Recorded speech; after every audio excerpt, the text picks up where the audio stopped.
Genesis chapter 2, the Garden of Eden. Thus the heavens and the earth and all the host of them were finished, and on the seventh day God ended his work which he had done, and he rested on the seventh day from all his work which he had done.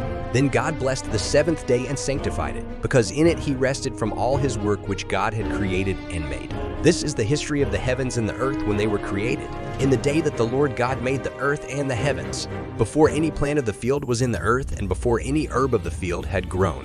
For the Lord God had not caused it to rain on the earth, and there was no man to till the ground. But a mist went up from the earth and watered the whole face of the ground. And the Lord God formed man of the dust of the ground, and breathed into his nostrils the breath of life. And man became a living being.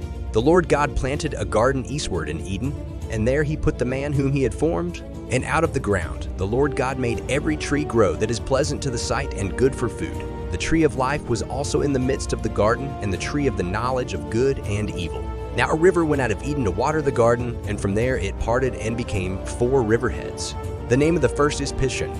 It is the one which skirts the whole land of Havilah, where there is gold, and the gold of that land is good. Bdellium and the onyx stone are there. The name of the second river is Gihon.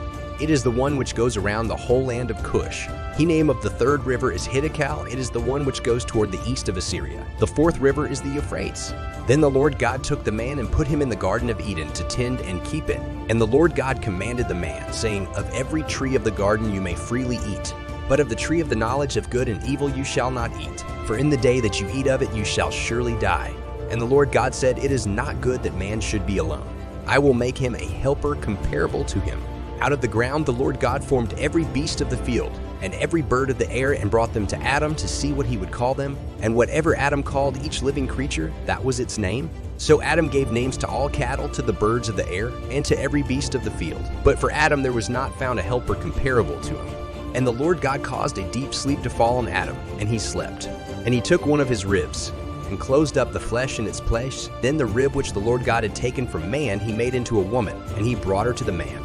And Adam said, This is now bone of my bones and flesh of my flesh. She shall be called woman, because she was taken out of man. Therefore a man shall leave his father and mother and be joined to his wife, and they shall become one flesh. And they were both naked, the man and his wife, and were not ashamed. Thanks for watching. Please check out our previous videos, like, share, and hit the subscribe button below.